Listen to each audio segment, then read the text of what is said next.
Hey friends, so back out in the trunk of the Riviera, and if you remember, we had a patch here that we did, and what I've been doing is I put several coats of body filler in there, and then I sanded it out with progressively finer grits of sandpaper. I'm down to 120 or 180 right now, as you can see here, and it's fairly smooth, but it's not perfect. But this is a point where I kind of switch over to starting to prime it. I'm going to use a filler primer.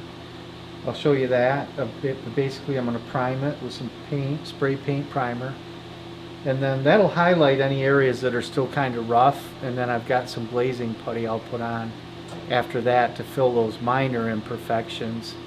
I'll have to sand it and then again put more filler primer on, and it's just kind of going back and forth with that until you get it to where it's looking nice and smooth. So, but before I spray the primer, I wanted to clean this surface really good, and so I'm using lacquer thinner. You can use any solvent that dries, I guess. They make wax and grease remover, which works as well.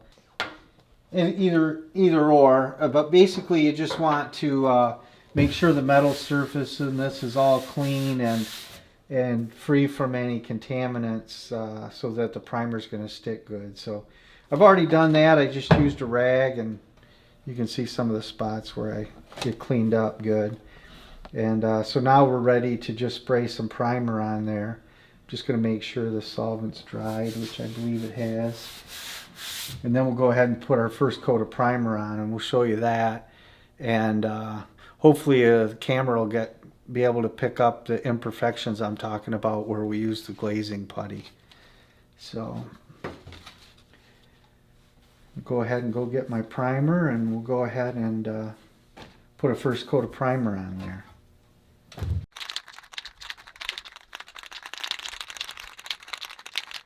If you've never used spray paint before, you always just want to shake it up good. There's a little ball inside the can, and you want to shake it until that ball just freely rattles, real freely.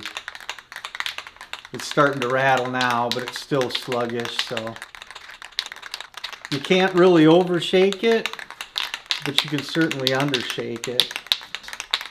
Again, I just shake it until it feels like it's just real thin in there. Everything's mixed up good.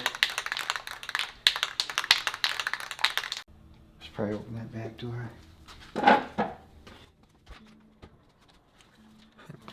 So with any painting, you want to kind of ventilate it. I'm not doing a lot of painting here, but I'm still going to open up the garage door and just make sure that we have some good circulation in here.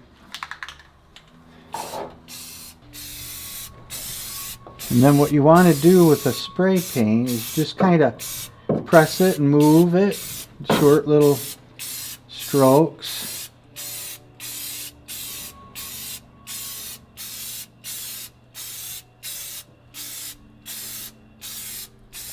And I'm going to put it on two light coats.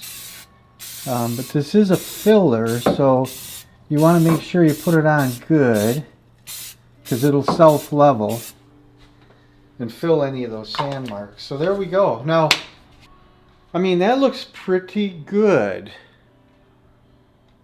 for the first coat of primer. I can see a few areas where it's a little divot here maybe.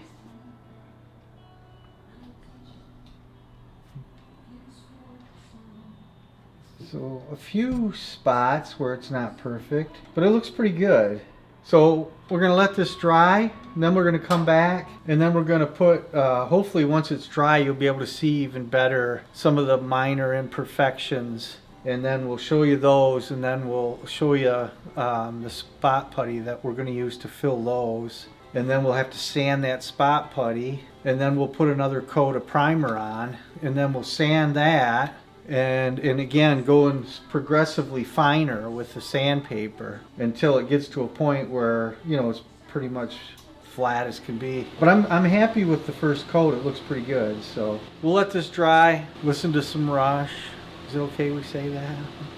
Yeah. No copyright infringements there, right? Getty, sponsor? No.